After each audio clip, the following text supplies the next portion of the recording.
السلام عليكم ورحمة الله وبركاته.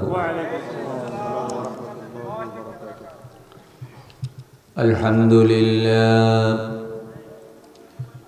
لله نحمده ونستعينه ونستغفره ونؤمن به ونتوكل عليه ونعوذ بالله من شرور أنفسنا ومن سيئات أعمالنا. من يهده الله فلا مضل له ومن يضلله فلا هادي له. ونشهد أن لا إله إلا الله وحده لا شريك له.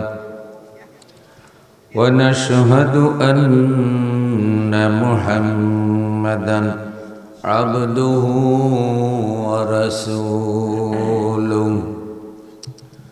الذي أرسله بالحق بشيرا ونذيرا وداعيا إلى الله بإذنه وسراجا منيرا.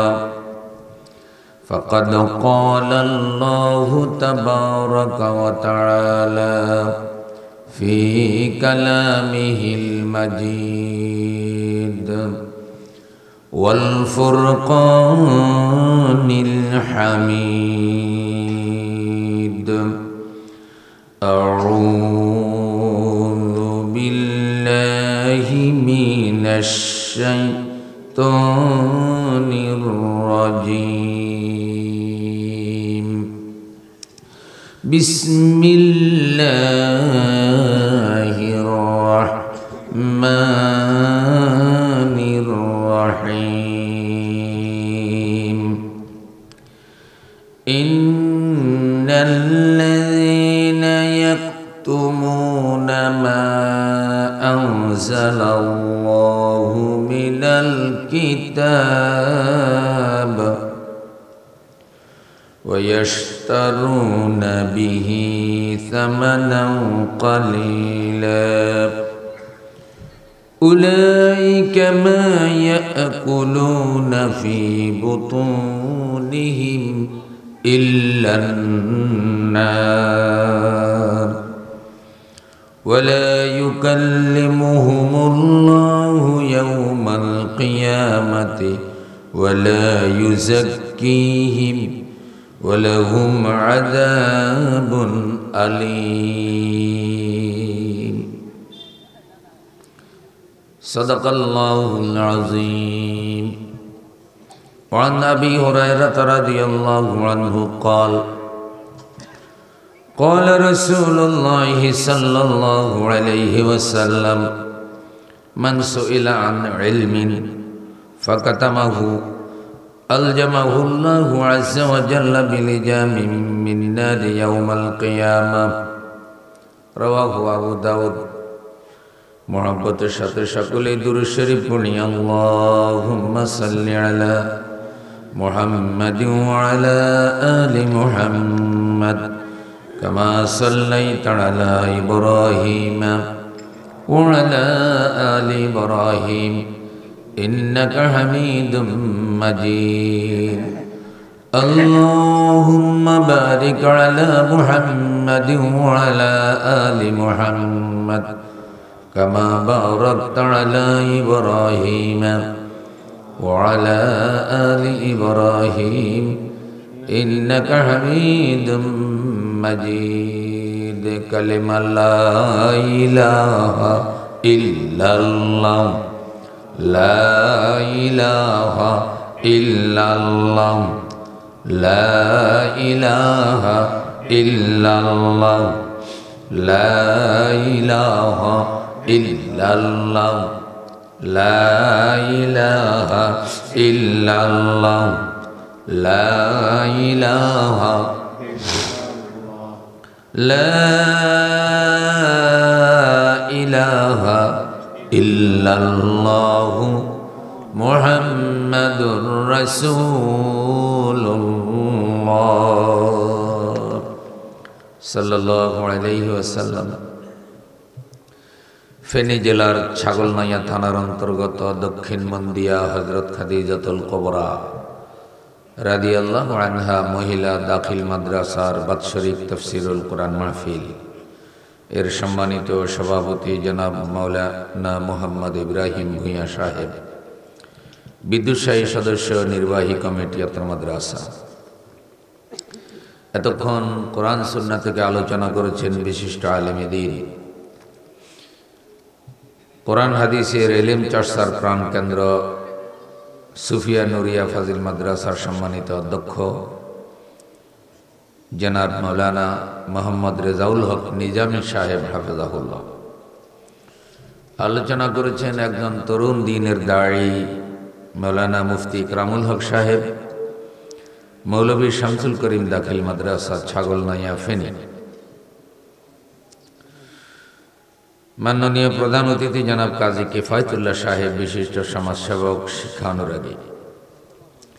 খাদিজাতুল কুবরা রাদিয়াল্লাহু আনহা মহিলা মাদ্রাসার সম্মানিত অধ্যক্ষ মহোদয়, আসাতিজায়ে কেরাম, মাদ্রাসায় তালিবুল ইলম যারা দ্বীনি ইলম শিখছে, আমার আজিজ ছাত্রছাত্রী ভাই ও বোনেরা, কোরআন প্রেমিক তৌহিদি জনতা, সবাই মিলে আল্লাহ পাকের শুকরিয়া আদায় করে আওয়াজ করে পড়ি আলহামদুলিল্লাহ।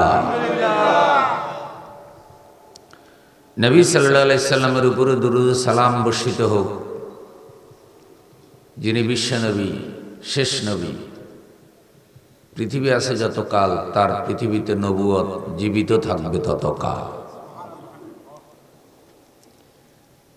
নবী সাল্লাল্লাহু আলাইহি সাল্লাম বলেছেন, আমি আশা করি আল্লাহর 8টা জান্নাতের মধ্যে 4টা জান্নাত আমার উম্মতরা একলা দখল করবে। 8টার মধ্যে 4টা। নবী যেমন বড়, উম্মতের সংখ্যা তো বেশি, 2-1টা জান্নাতে জায়গা হওয়ার সম্ভাবনা নাই, জান্নাত বেশি লাগবে। সেই নবীর উম্মত হতে পেরে খুশি না বেজার? মহব্বতের সাথে পড়ি সাল্লাল্লাহু আলাইহি ওয়াসাল্লাম। সাহাবা একরাম, শুহাদা একরাম, আল্লাহ পাকের প্রিয় বান্দাগণ, যাদের জানমাল কোরবানির উসিলায় ইসলাম পৃথিবীতে টিকে আছে, আমরা কালেমা পেয়েছি, দ্বীন পেয়েছি। বাংলাদেশ সহ পৃথিবীর বিভিন্ন দেশে যারা আল্লাহর দ্বীন প্রচারের জন্য, দ্বীন বিজয়ের জন্য, দ্বীন কায়েমের জন্য আল্লাহর পথে জানমাল বিনিয়োগ করেছেন, এ পথে কারো কারো মৃত্যু হয়ে গেছে। আল্লাহ প্রত্যেকের কোরবানি কবুল করুন। একটি দ্বীনি শিক্ষা প্রতিষ্ঠান মহিলা মাদ্রাসা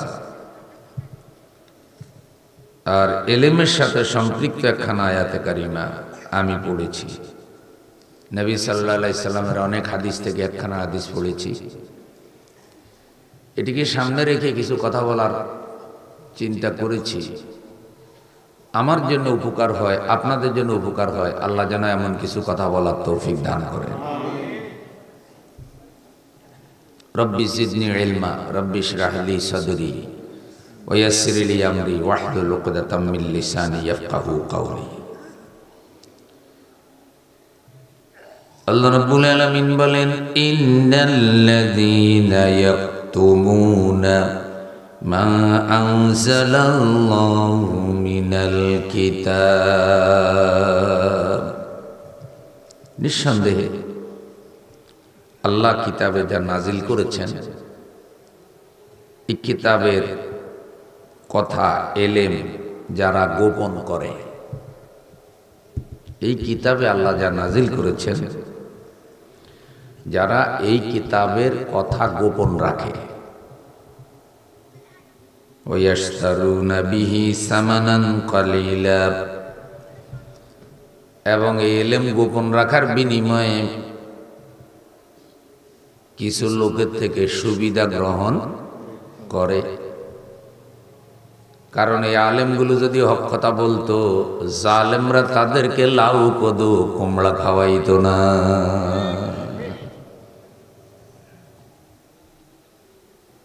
কেতমানের ইলম, পৃথিবীতে যত পাপ আছে তার মধ্যে একটা বড় পাপ হলো এলেম গোপন করা। এদের এলেম আছে কিন্তু এরা হক কথা বলে না। এদের ভিতরে এলেম আছে, ডিগ্রি আছে, গায়ে জুব্বা আছে, মাথায় পাগড়ি আছে, মুখে দাঁড়ি আছে, মাথায় টুপিও আছে। এরা ওয়ারাসাতুল আম্বিয়া। এদের দায়িত্ব ছিল কঠিন পরিবেশে এলেম প্রচার করে দেবে, কারণ এলেম পৃথিবীতে গোপন থাকার জন্য আসে নাই। কিন্তু এরা এলেম তো প্রচার করে না, উল্টা এলেমের উল্টা ব্যাখ্যা করে জালেমের খুশি করে। বিড়াল যেমন জুটা পাইলে খুশি, এরা জালেমের খুশি করে কোনো একটা মসজিদের ইমামতি পাইলেও খুশি। ওই জালেমগুলো কিছু আলেমেরে মারিয়া ফেলায়, আবার কিছু আলেমেরে কোনো কোনো জায়গায় প্রতিষ্ঠিত করে। দুইটাই আলেম, তাহলে বোঝা যায় আলেমে আলেমে পার্থক্য আছে। 1000 টাকার নকল নোট আসেনি? আপনাদের মন খারাপ নেই নাকি? শীতে গলা ঠান্ডা হয়ে গেছে? আমাকেও রাত দিন নেই, তাই আমাদের গলার অবস্থা খারাপ। আপনারা একটু খুশি মনে কথাবার্তা কইয়েন। আল্লাহ আমাদেরকে যেন আসল নকল চিনার তৌফিক দান করে। 1000 টাকার নকল নোট আসেনি? নকল আসলের রূপ ধরে না আসল নকলের রূপ ধরে? নকল আসলের রূপ ধরে। নকল জিনিসটা এমনি ভালো না, ভালো সেন্সে নকল ব্যবহার হয় নাই।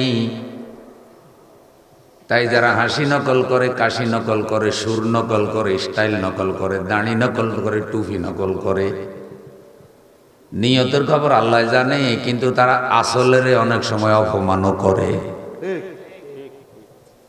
ময়ূরের নাচ ময়ূরের মানায়, ওইটা কাকেরে মানায়। কাকেরে আল্লাহ যেটা দিছে সেইটা নিয়ে কাক খুশি থাকুক। নকল বেশ ওরা কেন ধারণ করে? ওদের দাম আছিল বন্ধু 1 টাকা, এখন আসলের রূপ ধারণ করে ওরা নিজের দাম বাড়াইছে 10 টাকা।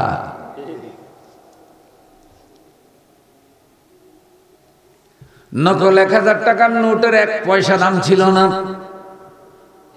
কিন্তু আসলের রূপ ধারণ করেছে এমন ভাবে যাতে সে যে নকল কোনোভাবেই বোঝা না যায়।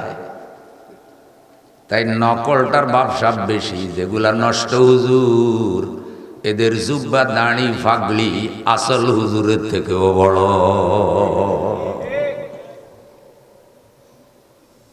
কারণ নকল তো।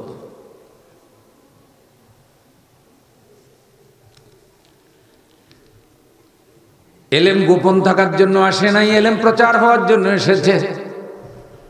আরবিতে কোরআন খতম করলে বাধা দেয় না, কিন্তু কোরআনুল কারীমের তাফসীর যখন আপনি মানুষকে বুঝাবেন, আর মানুষ আল্লাহর আইনের প্রয়োজনীয়তা যদি বুঝতে পারে, তাহলে মানব রচিত মতবাদ ত্যাগ করে মানুষ আল্লাহর কোরআনের আইনের পক্ষে ঐক্যবদ্ধ হবে। এ কারণে মুনাফিকরা কোরআনের তাফসীর হতে দিতে রাজি নাই।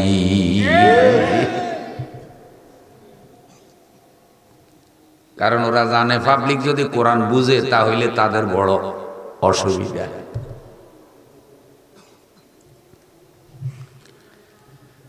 তো এলেম কে গোপন করে? যার কাছে এলেম আছে সেই তো গোপন করে। কথা বুঝেন নি? আর গোপন করার বিনিময়ে ইশতারুনা বিহি সামানান কালিলা। সাম্রাজ্যবাদী শক্তি, ইসলাম বিরোধী শক্তিকে তারা খুশি করে, তেল মারে। আর তেল মারলে হুজুরদের উপরে তারা কি হয়? খুশি হয় যে এটা বড় আরামের হুজুর, এটা বড় ঠান্ডা হুজুর। করে না কো ফুসফাস, নারে না কো দুর্দাস, নেই কোনো উৎপাত, খায় হুজুরে দুধ ভাত। হুজুর কোন ঝামেলার মধ্যে। হুজুর কয় দুনিয়া যেদিকে ইচ্ছা সেদিকে যাক, যায় ঝামেলার মধ্যে আমি। ডাইনে একবার মাথা ঝুঁকাইয়া বলে ইল্লাল্লাহ, বামে মাথা ঝুঁকাইয়া বলে ইল্লাল্লাহ। লাফাইতে লাফাইতে হুজুরের অনুসারীরা গাছের আগাতো,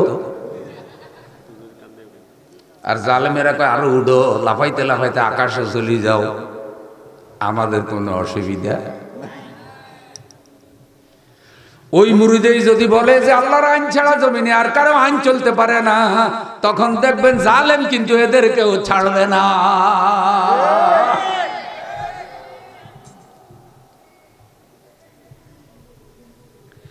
ويشترون به ثمنا قليلا। সুযোগ সুবিধারা জালেমের থেকে গ্রহণ করে, আল্লাহ বলে অল্প মূল্য। এখন এই যে গ্রহণ করলো চাকরি, বেতন, সুবিধা, উপহার, হাদিয়া, বড় বড় পদে, অমুক জায়গায় তোরে খতিব বানাই দিব, অমুক জায়গায় তোরে চাকরি দিয়া দিব, অমুক পদে তোরে বসাইয়া দিব, এরকম সুযোগ সুবিধা আসেনি? কারে বসায়? যারে সে বিশ্বাস করে যে এইটারে বসাইলে আমার কোনো অসুবিধা। ভাই, জাত সাপ আর মাইটা সাপের ব্যবধান আছে। মাইটা সাপ বুঝেননি? যে সাপ দেখতে সাপ কিন্তু ভিতরে বিষ। ছেলে ফেলে লাজে ধরে ঘুরায়, যখন পুকুর শিশে ফেলে মাছ ধরে, তখন মাইটা সাপের লাজে ধরে ছেলেরা ঘুরায়, আকাশের দিকে সাপ মারে আর দেখে যে কদ্দুর গেল। কারণ ফলাফাইন জানে এটার নামে সাপ, ভিতরে কিন্তু আসল জিনিস।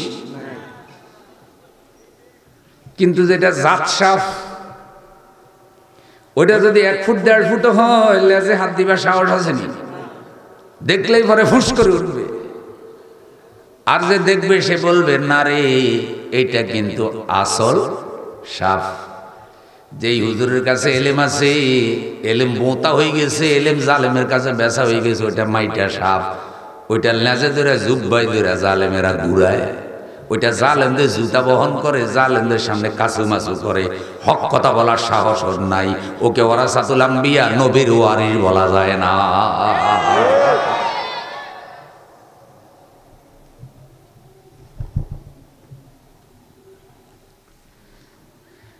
আল্লাহ তাআলা বলেন, মা ইয়াকুলুনা ফি বুতুনিহিম ইল্লান নার। সে যে সুযোগ সুবিধা গ্রহণ করলো, ফ্যাটে যা ঢুকাইলো, আল্লাহ বলতেছে শুধু আগুন ঢুকাইলো ফ্যাটে। যে কি ঢুকাইলো? তাহলে চাকরি, সুবিধা, টাকা পয়সা যা নিতেছে আল্লাহর ভাষায় সব আগুন। সব কি কোথায় ঢুকায়? ফি বুতুনিহিম ইল্লান নার।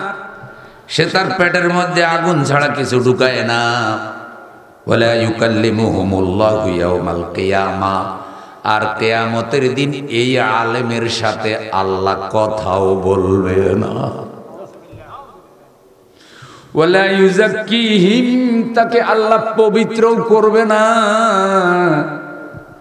ওয়ালাহুম আযাবুন আলীম, তার জন্য আছে ভয়ঙ্কর শাস্তি। অথচ আলেমের মর্যাদা কিরে বন্ধু? নবী সাল্লাল্লাহু আলাইহি সাল্লাম বলেছেন, যে আলেম কোরআনের ইলম শিখলো, কোরআন পড়লো, কোরআন অনুযায়ী জীবন গঠন করলো, ওই আলেমের বাবাকে আল্লাহ তাআলা একটা নূরের টুপি পরাইয়া দেবে। আমার নবীর ভাষায় সেই নূরের টুপিটা এত আলোকিত হবে, আকাশে যেই সূর্য 9,30,00,000 মাইল দূরে থেকে সূর্য এখন আলো দেয়, সে আলোতে সারা পৃথিবী আলোকিত হয়ে যায়।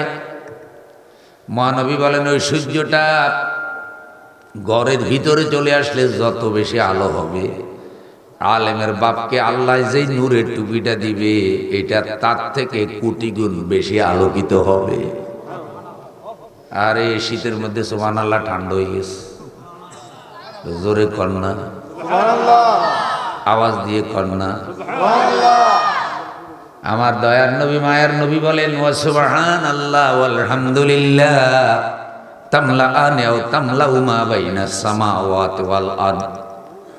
হুজুরের যে উম্মত সুবহানাল্লাহ আলহামদুলিল্লাহ, এই জিকিরগুলো করবে। আল্লাহ তাআলা নবীর উম্মতের জন্য আসমান থেকে শুরু করে জমিন পর্যন্ত এই খালি জায়গাটা নেক আমলে পুরা করে দেবে। করে বলেন সুবহানাল্লাহ, আওয়াজ করে বলেন আলহামদুলিল্লাহ। নারায়ে তাকবীর, সবাই বলে নাই নারায়ে তাকবীর, নারায়ে তাকবীর। এখন আলেমের বাপে যদি এত দামি টুপি পায়, হাদিসের শেষ অংশে মহানবী বলেছেন, তাহলে তোমরা চিন্তা করো স্বয়ং আলেমের পুরস্কারটা কিরকম হবে বাপে যদি এই টুপি পায়। তাইলে হক্কানি আলেম যারা, হকপন্থী আলেম যারা, তাদের বাপের আল্লাহ নূরের টুপি দিবে। আর এই লোকটার ব্যাপারে বলতেছে তার পেটের মধ্যে জাহান্নামের আগুন ঢুকায়, আল্লাহ তার সাথে কথাও বলবে। প্রিয় বন্ধু আমার, আসল নকল চিনতে হবে, ভেজালের পিছনে যাওয়া যাবে না, আসলের পিছনে থাকতে হবে।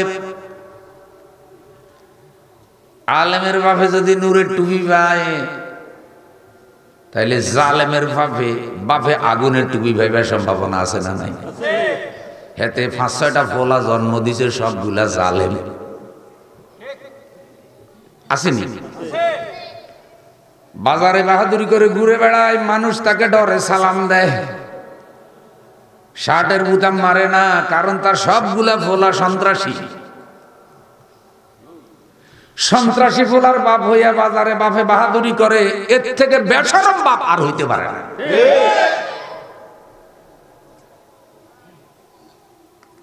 তাহলে আলেমের বাপে যদি নূরের টুপি পায়, জালেমের বাপে জাহান্নামের টুপি পাইবে। এ বাপ মানে শুধু জন্মদাতা বাপ না।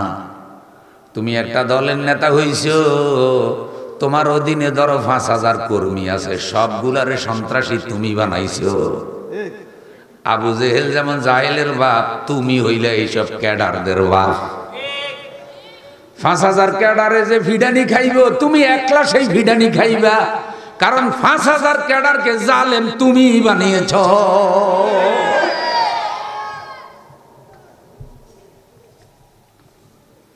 ওয়ালা ইউকাল্লিমুহুমুল্লাহু ইয়াওমাল কিয়ামাহ ওয়ালা ইউযাক্কিহিম, আল্লাহ তাদের সাথে কথা বলবেন না কিয়ামতের দিন। ওরে হতভাগা আলেম, তোমার সাথে আল্লাহ কথা বলবেন না। ওয়ালা ইউযাক্কিহিম, তোমাকে পবিত্র করবেন না। ওয়ালা হুম আযাবুন আলীম, তাদের জন্য আছে পীড়াদায়ক কষ্টদায়ক শাস্তি। কেন? কি কারণ? তারা কি করেছে? উলাইকাল্লাযীনা ইশতারাবুদ-দালালাতা বিল-হুদা ওয়াল-আযাবা বিল-মাগফিরাহ ফামা আসবারাহুম আলান-নার। এরা হলো ওইসব লোক যারা হেদায়েতের বিনিময়ে গোমরাহি কিনেছে। আল্লাহ তার এলেম দিয়েছেন, সে এলেম দিয়া জাহেলদেরকে আলোকিত করবে, জাহেলদেরকে ইসলামের দিকে ডাকবে, কিন্তু সে এলেম বিক্রয় করে ফেলছে জাহেলের কাছে। হেদায়েতের বিনিময়ে গুমরাহি ক্রয় করেছে, হেদায়েতের বিনিময়ে গুমরাহি ক্রয় করেছে। মাগফিরাত বাদ দিয়া আযাব কিনছে, দুধ বেচা মদ কিনছে। কথা বলো, জমি বেচা বিড়ি কিনছে, দুধ বেচা মদ কিনছে, হেদায়েত বেচা গুমরাহি কিনছে, রহমত বেচা গজব কিনছে। সব উল্টা। ফামা আসবারাহুম আলান নার, জাহান্নামে সে কেমনে ধৈর্য ধারণ করবে? আল্লাহ বলছে কেমনে সে থাকবে, কেমনে সবর করবে, কেমনে ধৈর্য ধারণ করবে। তাহলে কি বোঝা যায়? পরিবেশ যত খারাপ হোক না কেন, পরিবেশ যত প্রতিকূলে হোক না কেন, হক কথা গোপন করার অনুমতি নাই। সূরা লাহাব কখন নাজিল হইল? সূরা লাহাব। লাহাব কিন্তু ওই বেটার আসল নাম নয়, এটা উপনাম। ও আমার বন্ধু, ওইটা তখন নাজিল হয়েছে যখন মুসলমানদের উপরে জুলুম অত্যাচার মারাত্মক আকার ধারণ করেছে। আর সেই জুলুম অত্যাচারের নেতৃত্বে দিতেছে আবু লাহাবের গোষ্ঠী। আমরা হইলে বলতাম কি, দিনকাল বেশি ভালো না, কাফেরদের সাথে একটু ফিরিতি রক্ষা কইরা চলো। এই মুহূর্তে আল্লাহ সূরা লাহাব নাজিল করে দিছে, তাব্বাত ইয়াদা, ধ্বংস হোক আবু লাহাব। আবু লাহাবের দুই হাত মানে কি, এটা রূপক অর্থে ব্যবহার হয়েছে, হাতের কামাই। তাফসীরে বলা হয়েছে এক হাত হইল ক্ষমতা আর এক হাত হইল টাকা। তার ক্ষমতা, তার টাকা পয়সা নবীর পক্ষে, কালেমার পক্ষে কাজে লাগে নাই। বর্তমানেও বহু মানুষের টাকা পয়সা ইসলামের দুশ্মনীতে কাজে লাগে, আল্লাহর আইনের পক্ষে কাজে লাগে না।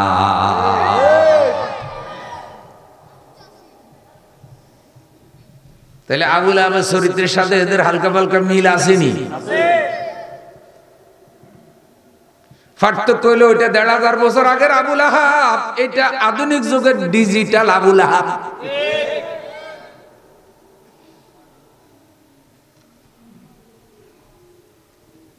তাহলে আবু লাহাবের টাকা ক্ষমতা তার কোনো কাজে লাগে নাই। বন্ধু, আবু লাহাবের বউটাও ছিল বড় খারাপ, যেমন জাতের জামাই তেমন জাতের বউ।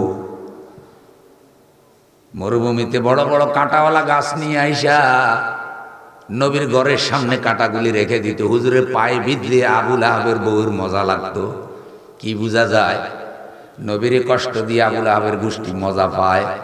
আলেমদের উপর জুলুম করে জালেমের গোষ্ঠী মিষ্টি খায় আর মিছিল করে।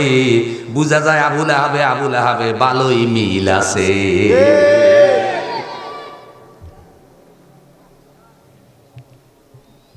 খাফের কাপ মন্তাজের বাপ লাহাবে মিললে বক্তার কোনো দোষ।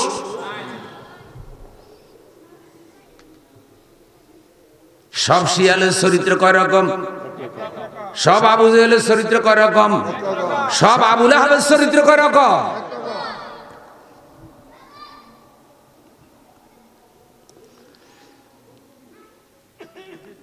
মারা গেছে কেমনে আবু লাহাবের বউটা? পাহাড়ের উপরে উঠছে বড় বড় কাঁটা তালাশ করার জন্য। বস্তার মধ্যে কাঁটা বাঁধছে ভালো করে, বড় করে। আজকে বড় বড় কাঁটা নিয়ে সাহাবীদের ঘরের সামনে, নবীর ঘরের সামনে দেবে। কাঁটা পাইয়া বেটি বেড়াই খুশি। বাইরে কাঠ খুঁজ করতে বাজারে এনে বেচত। কিন্তু আবু লাহাবের টাকা পয়সার কোনো অভাব ছিল না। তাহলে বোঝা যায় মারাত্মক রকমের কৃপণা ছিল। লাখ টাকার মালিক, জীবনও রিক্সায় উঠে না, আছে না নাই? টুপি পিছন দিয়ে ছিঁড়া, অর্ধেক ছিঁড়া গেছে, তাও একটা নতুন টুপি কিনে না। কিপটুসের আড্ডি, স্যান্ডেল ছিঁড়তে ছিঁড়তে পায়ের মুড়া বাইরে গেছে, স্যান্ডেল কিনে না। কিন্তু এমনি টাকা পয়সার ব্যাংকে কি? বউয়ের অসুখ হয়েছে, ডাক্তারের কাছে নিব, বউর ধৈর্য ধরো, হজরতে ফাতেমার অসুখ হয়েছে, কোনোদিন আলীগড় থেকে বাইর করো না, তোমারে বাইর করলে মানুষে দেখবো। আসল কথা কি?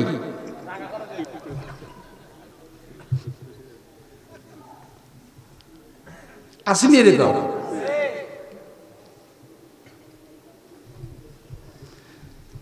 আবু লাহাব ছিল ভয়ঙ্কর কিপটা, টাকা ছাড়া দুনিয়া ছাড়া কিছুই বুঝতো না। তার বউটা ছিল এরকম, বুড়া বয়সে কাঠ সংগ্রহ করে বাজারে বেচতে এত বউ, অথচ টাকার অভাব নাই। পাহাড়ে গেছে বন্ধু কাঁটা সংগ্রহ করার জন্য। তো কাঁটার বস্তা পিছনে বাঁধছে, এই যে কপালের মধ্যে ধরেন রশির মতো বাঁধে পিছনে রাখছে, যেন বস্তা পিছনে ঝুলে থাকে। কিন্তু বস্তা বেশি ওজন হয়ে গেছে। এখন পাহাড়ের থেকে নামতে গিয়া একটা পাথরে বসছে আর আরেকটা পাথরের মধ্যে পা রাখছে। কিছুক্ষণ সে শক্তি নিতেছে, দম নিতেছে, কারণ এই ভয়ঙ্কর কাঁটা সব রসুলের ঘরের পাশে রাখবে। আল্লাহ তাআলা খুব নারাজ হয়েছে, কারণ দুশ্মনেরই তো একটা সীমা। পাপ যেদিন পুরো হবে সেই দিন যে কেমনে ঠাড়া পড়বে আপনি টেরও পাইবেন না।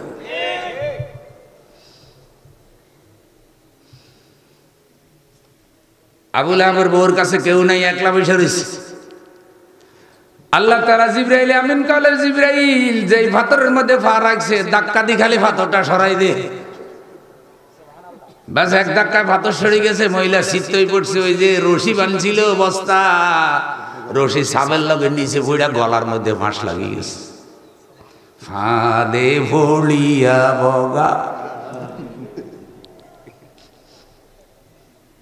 লাগছে, ফাঁস গড়ানো আরম্ভ করছে, পেঁচাইছে পাথরের সাথে, এখানে ফাঁস লাগে। জালেম মহিলা এখানে শেষ। সায়াসলা নারাও যাতা লাহাবিন ওয়া ইমরাআতু হাম্মালাতাল হাতাব ফি জিদিহা হাবলুম মিন মাসাদ। এবার দক্ষিণ মন্দিয়ার ভাইরা বলেন, আবু লাহাবের বউরে আল্লাহ ধরছিনি? ধরেনি, ছাড়েনি। ইন্না বাতশা রাব্বিকা লাশাদীদ, আল্লাহর পাকড়াও বড় শক্ত, ধরে ধরে ধরে না, ধরলে আল্লাহ ছাড়ে না। আল্লাহর ধরার অপেক্ষা করিও না, তার আগে তওবা করে সোজা হও, না হলে আল্লাহ এমন ধরা দেবে পৃথিবীর ইতিহাসে নাম নিশানাও থাকবে না। মানুষ ঘৃণার সহিত নাম নেবে, বংশে বাতি দেওয়ারও কেউ থাকবে না। আল্লাহ হেদায়েত করো, জুলুম অত্যাচার থেকে আল্লাহ হেফাজত করো। তাহলে পরিবেশ খারাপ যখন, প্রতিকূল অবস্থা, তখন কি নাজিল হইছে? সূরা লাহাব নাজিল হইছে। তাহলে পরিবেশ যত খারাপই হোক, পরিবেশের দোহাই দিয়ে হুজুর রে হক কথা গোপন করা যাবে? আন আবি হুরায়রা রাদিয়াল্লাহু তাআলা আনহু قال, হযরত আবু হুরায়রা রাদিয়াল্লাহু তাআলা আনহু থেকে হাদিস বর্ণিত, তিনি বলেন, قال রাসূলুল্লাহ সাল্লাল্লাহু আলাইহি ওয়াসাল্লাম, রাসূল আকরাম সাল্লাল্লাহু আলাইহি সাল্লাম ইরশাদ করেন, মান সুইলা আন ইলমিন ফাকাতামাহু আলজামাহুল্লাহু আযজা ওয়া জাল্লা বিলিজামিন মিন নার ইয়াউমাল কিয়ামাহ। মান সুইলা, যে জিজ্ঞাসিত হলো, আন ইলমিন, কোন ইলমের বিষয় তাকে জিজ্ঞাসা করা হলো, এটা বলা বড় প্রয়োজন, মানুষকে জানানো বড় প্রয়োজন। ফাকাতামাহু, সে এটা গোপন করলো, মানুষকে বলল। আলজামাহুল্লাহু আযজা ওয়া জাল্লা বিলিজামিন মিন নার ইয়াউমাল কিয়ামাহ, এই যে ইলমটা গোপন করলো, সত্যটা বলল না, জাহান্নামের লেগাম আল্লাহ তার গাড়ের মধ্যে উঠাইয়া দেবে, জাহান্নামের বিশাল একটা আগুনের টুকরা, আর হাতে পায়ে জাহান্নামের ডান্ডা বেড়ি ভরাইয়া আল্লাহ তারে জাহান্নামে নেবে। কেন? হক কথাটা বললা। প্রিয় ভাইয়েরা আমার, তাহলে ইলম কিভাবে গোপন হয়? একভাবে গোপন হয় হলো ইলম না বুঝলে ইলম গোপন হয়। তাহলে ইলম প্রকাশক, এটা যদি আমরা চাই, ইলম বুঝতে হবে। ইলমের মূল কিতাব কি? তাহলে কোরআন বুঝতে হবে, কোরআন জানতে হবে, তাহলে কোরআনের ইলম আর গোপন হবে না। যারা কোরআন বিরোধী তারা কোরআন বুঝতে দিতে চায় না। নবী সাল্লাল্লাহু আলাইহি সাল্লামের দায়িত্ব ছিল, তিনি কোরআন বুঝাইছেন, শিখাইছেন। কোরআন থেকে আপনি শুনুন নবীজিকে আল্লাহ কি দায়িত্ব দিয়েছেন। ইউআল্লিমুহুমুল কিতাবা ওয়াল হিকমাতা ওয়া ইউযাক্কিহিম, তিনি কোরআন তেলাওয়াত করবেন, কোরআনের জ্ঞান বিজ্ঞান শিক্ষা দেবেন, কোরআনের মাধ্যমে তিনি তাদেরকে পবিত্র করবেন। তাহলে বোঝা যায় শিখাতে হবে কোরআন, পড়াতে হবে কোরআন। কোরআনের শিক্ষা ছাড়া কখনো কোনো জাতি পবিত্র হয় না। তাহলে শিক্ষা ব্যবস্থায় বাধ্যতামূলক হওয়ার দরকার কি? আরো জোরে। এখন বন্ধু, শিক্ষা মন্ত্রণালয় আছে, শিক্ষা প্রতিষ্ঠান আছে, কিন্তু কোরআন শিক্ষা বাধ্যতামূলক নাই। এমন শিক্ষা নীতি এই দেশে আছে না? নাই। শিক্ষা জাতির মেরুদণ্ড। মেরুদণ্ড যদি ফসা লাগে মানুষ বাঁচে না। জাতির মেরুদণ্ড যদি পচে যায় সেই জাতি দিয়ে কোনো কাজ হয় না। শিক্ষা যদি জাতির মেরুদণ্ড হয়, কোরআনের শিক্ষা হবে শিক্ষার মেরুদণ্ড। যে শিক্ষার ভিতরে কোরআন হাদিসের শিক্ষা নাই, ওইটা মেরুদণ্ডহীন শিক্ষা। এই ডিগ্রি ফেরাউন নমরুদেরও ছিল, তাদের ডিগ্রি ইসলামের পক্ষে কোনো কাজে লাগে নাই। আবু জেহেল পড়ালেখা জানতো না ভাই, কথা কন না। আবু জেহেলের আরেকটা লকব ছিল আবুল হেকাম, জ্ঞানীদের বাপ। মানে তার ভিতর থেকে জ্ঞান বাইর হয়, বাপের থেকে সন্তান বাইর হয়। আবুল মাল মানে মালের বাপ, ওর থেকে খালি মাল বাইর হয়। আবুল মাল মানে কার বাপ? আবুল মাল মানে কি? আবু জেহেল মানে জাহেলের কি? মানে পৃথিবীতে কোরআন বিরোধী যত জাহেল বাইরে সব হইল তোর গোষ্ঠী। খবরদার আবু জেহেল কোরআনের বিরোধিতা করবি না। ওয়ালা তাকুনু আউওয়ালা কাফিরিন বি, প্রথম অস্বীকারী হইও না। কারণ এখন কোরআন নাজিল হইতেছে, নবী নিজে তোমাদেরকে কোরআন বুঝাচ্ছে। এখন যদি বিরোধিতা করো, এখন যদি কোরআন না বুঝো, নবীর থেকে ভালোভাবে বুঝানোর ক্ষমতা কারো ইউবাইও বাংলাদেশের সব হুজুররে যদি এক জায়গায় করেন, আল্লাহর রসুলের থেকে বেশি ভালোভাবে বুঝাইতে পারিবনি। আল্লাহর রসুলের কাছে যে কোরআন নাজিল হয়েছে, রসুল নিজে বুঝাইছে, কিন্তু আবু জেহেলের কলবে কোরআন ঢুকে নাই, আবুল আহাবের কলবে কোরআন ঢুকে নাই। আল্লাহ বলছে প্রথম অস্বীকারী হইও না। কারণ তুমি যদি এখন কোরআনকে অস্বীকার করো, যুগে যুগে কিছু লোক কোরআন অস্বীকারী হবে, তুমি হবে তাদের নেতা, তুমি কোরআন অস্বীকারীদের নেতা হবে। আল্লাহ বলছে অস্বীকার করিও না। ও বন্ধু, তার এত ডিগ্রি ছিল, এত এলেম ছিল, মানুষ তাকে আবুল হেকাম বলতো, কিন্তু রসুলের কাছে এসে কোরআনটা সে বুঝলো না।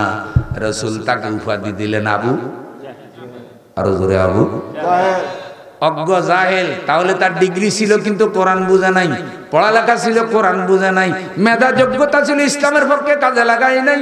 সেগুলো যদি জাহেল হয়, এই যুগে বহু ডিগ্রিওয়ালা জাহেল আছে না নাই? পিএইচডি করে ফেলাইছে কিন্তু সূরা ফাতিহা জানে না। পিএইচডি করে ফেলছে, নামাজের নিয়ম জানে না, রোজার নিয়ম জানে না, বড় বড় ডিগ্রি আছে। তাহলে বোঝা যায় শিক্ষা ব্যবস্থায় কোরআন যদি থাকতো, বড় বড় ডিগ্রি নিয়ে এক একজন হযরত আবু বকর আর ওমরের উত্তরসূরি হতো, এরা আবু জেহেলের নাতিপুতি হতো না। তাহলে এবারে বলেন, শিখতে হবে কি? বুঝতে হবে কি? মানতে হবে কি? ধরতে হবে কি? কোরআন শিখতে হবে, কোরআন শিখতে হবে। নবীজি এমন এক সফল ওস্তাদ, যিনি কোরআন শিখালেন সাহাবা একরামকে। জাহিলি যুগ সেরা হয়ে গেল তারা, যেই মানুষগুলো চোর ছিল, ডাকাত ছিল, খুনি ছিল, সন্ত্রাসী ছিল, মদখোর ছিল, জেনা ব্যভিচারে লিপ্ত ছিল, সেই মানুষগুলো কোরআনের সংস্পর্শে আসলো, নবী সাল্লাল্লাহু আলাইহি সাল্লামের উপর ঈমান আনলো, আর ওই মানুষগুলো জগতের সেরা মানুষ হয়ে গেল। তাদের চরিত্র এমন হয়ে গেল, রাদিয়াল্লাহু আনহুম ওয়া রাদু আন যালিকা লিমান খাশিয়া রাব্বাহ। আল্লাহ তাদের উপর খুশি হয়ে গেছে, তারাও আল্লাহর উপরে খুশি হয়ে গেছে। আল্লাহ আমাদের রব, আমরা আল্লাহর উপরে খুশি। আমরাও এমন আমল করা উচিত যেন আল্লাহ আমাদের উপরে খুশি হয়ে যায়। আমরা আল্লাহকে পেয়ে খুশি, আল্লাহ ইমানদার বান্দা পেয়ে খুশি। ইন্তেকালের আগে তারা আল্লাহর জান্নাতের সুসংবাদ পেয়ে গেছে, কারণ তাদের চরিত্র ছিল কোরআনের চরিত্র। এই যুগে বহু ডিগ্রিওয়ালা আছে কিন্তু কোরআনের চরিত্র নাই, যার কারণে ডিগ্রি অর্জন করার পরেও এরা মানুষ হইতে পারে নাই। একটা প্রমাণ নেন, বিশ্ববিদ্যালয় পড়ুয়া ছাত্র জামাইকে বান্ধা রেখে স্ত্রীকে হলের পিছনে জঙ্গলে নিয়ে দর্শন করছে, গণদর্শন। ও আমার বন্ধু 4-5 জনে জামাইরে বাঁধে রেখা স্ত্রীকে দর্শন করছে। ওরা দেশের অশিক্ষিত লোক না, ওরা ইউনিভার্সিটির সংস্পর্শে থাকছে। এখন আপনারা বলেন, আমাদের দেশে গরু ছাগল আছে, ফাঁড়া আছে, 10-12টা ফাঁড়ায় কি একটা সাগিরে এরকম দর্শন করেনি? তাহলে ওগুলা তো ডিগ্রিওয়ালা জানোয়ার হয়ে গেল। বুঝানোর জন্য বলতেছি, সাইড মাইন্ড করিয়েন না। দেশে চোর আছে, কথা বল না। আপনাদের ওখানে কি বড় একটা দিঘি, মাগরিবের নামাজ পড়ি ইমাম সাহেব আমারে দিঘি দেখাইলো, কি ও দিঘির চতুর্দিকে লাইট লাগানো কেন? কয় হুজুর মাছ আছে তো যেন সরে না নেয়। তাইলে বোঝা যায় ছুরিবিদ্যার উপর এত পারদর্শী রে, দিঘির মাছও নিরাপদে।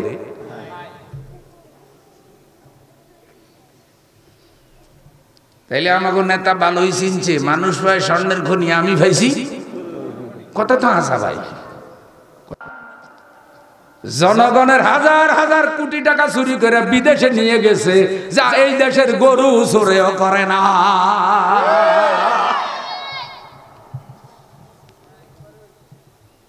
তাহলে দেশের জন্য বড় বিপদ কি? কলম চোর না গরু চোর? অশিক্ষিত চোর না শিক্ষিত চোর? অশিক্ষিত চোরের পড়ালেখা নাই, শিক্ষিত চোরের পড়ালেখা আছে। তাহলে ইউনিভার্সিটি থেকে পড়ালেখা করে ডিগ্রি নিয়ে মারাত্মক ডিগ্রিধারী চোর হয়ে গেছে। আরো কথা আছে, গরু চোরের চোর পাওয়া যায়, ওই চোরের চোর বলাও করে চুরি ক লাগে ভদ্রলোক, মানে চুরির উপরও জুলুম, চুরির উপরও কি গরু চোর, লাউ চোর, কদু চোর, মসজিদে জুতা চোর পাইলে সবাই মারে। আর এই বড় বড় চোর গুলারে ফুলের মালা দেয়, এদের জন্য অভ্যর্থনা গেট বানায়, এমন চামচাও আছে না নাই? যার কারণে জমিনে শান্তি, টাকা পয়সায় বরকত। লোকেরা কয় চোরের হোর বাড়ি নেই। আমার ভাষা বুঝেননি? চোরের হোর বাড়ি নেই, এটা একটা প্রবাদ বাক্য। এর অর্থ কি? এর অর্থ হইল চোর শ্বশুর বাড়ি গেলেও সুযোগ পাইলে চুরি করে। যাদের জামাই চোর, শ্বশুর বাড়ি হলারা সাবধান, জামাইয়ের হাত ভালো। তো চোরের যদি শ্বশুর বাড়ি না থাকে, চোরের দেশ প্রেম আসেনি? তাইলে এতে যে সারাদিন দুইবার করে কয় আমার সোনার বাংলা, আমি তোমায় ভালোবাসি, এটা কি আসল ভালোবাসা না নকল ভালোবাসা? চোরের হোর বাড়ি নেই, আবার চোরের দেশ প্রেম কি রে?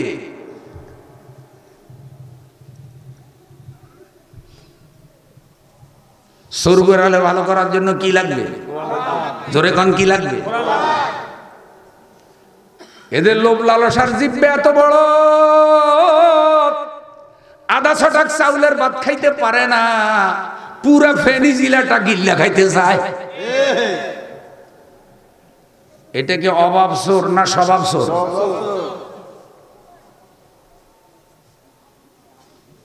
বেজার হয়েছে জীবন না ভাইও, বেজার আর খুশি হইয়া কোনো লাভ নাই। ওয়াজ চলবে ওয়াজের লাইন মতে। 30 বছর ওয়াজ করি, ঠান্ডা ওয়াজ করিয়া দেখছি কিছু জালি মেরে কোনো ওয়াজে ধরে না। আছে না নাই? এদের কলম এত ফসা হচ্ছে যে কলমের ভিতরে হিন্দি গান, বাংলা গান, সুদ, ঘুষ, মদ, বিড়ি সব এদের ভেড়ে অজময়। কোরআন হাদিসের হক কথা কইলে এতে ফেরাউনের মতো লাফানো আরম্ভ করে। অভিশপ্ত কলম।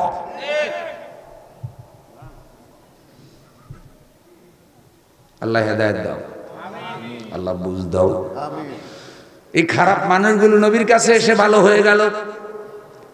এখন নবীর রেখে যাওয়া কোরআন আছে, ওলামা একরাম আছে, মসজিদ আছে, মাদ্রাসা আছে, শুধু প্রয়োজন চরিত্রটা ঠিক করা। রে বন্ধু, বড় কষ্ট লাগে, বড় দুঃখ লাগে। আমরা মুসলমান, আমরা মুসলমান।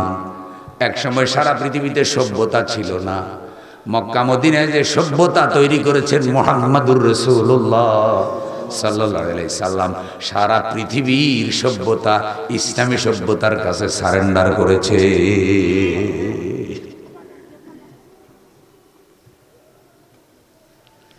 তাহলে কোনোভাবে হক কথা গোপন করা যাবে না। জোরে বলেন, হক কথা গোপন করা যাবে না। নবী সাল্লাল্লাহু আলাইহি সাল্লাম বলেছেন, আলেম হইল ওই আতরের শিশির মতো, যে আতরের শিশুর মধ্যে আতর আছে। যে আলেম এলেম প্রচার করে বেড়ায়, সে হলো ওই আতরের শিশির মতো, যে আতরের শিশির ঢাকনাটা খোলা। আপনারা বলেন তো, আমি যদি আতরের শিশুর ঢাকনা খোলা দেখি দিই, ছেড়ে দেই, আতরের শিশিটা যদি আমি খুলে দেই, তাহলে পুরা সমাজে যেখানে খুলে রাখবো ওখানে সুগন্ধি ছড়াবে কি ছড়াবে না? আলেম হইল এলেমের বাতি, যেখানে যাবে এলেমের নূর ছড়াবে, এলেমের আলো ছড়াবে। নবীজি তাকে আতরের শিশির সাথে তুলনা করেছেন। যেই শিশির ঢাকনাটা কি? এলমান আলেমাহু ওয়া নাশারাহু। আলেম হলো সেই ব্যক্তি যে এলেম শিখে আর এলেম কি করে? প্রচার করে, তাকে বলে আলেম। যে এলেম প্রচার করে না তারে আলেম বলে। নবীজি বলেছেন যে আলেমের কাছে এলেম আছে, এলেম প্রচার করে না, সে আলেমের উদাহরণ হলো আতরের শিশির মধ্যে আতর আছে কিন্তু ঢাকনাটা বন্ধ। ঢাকনাটা কি? আচ্ছা বলেন তো, 1 বছর 2 বছর 3 বছর 4 বছর যদি ঢাকনা বন্ধ থাকে আতর এটা থাকবে নি? কারণ এটার একটা মেয়াদ আছে।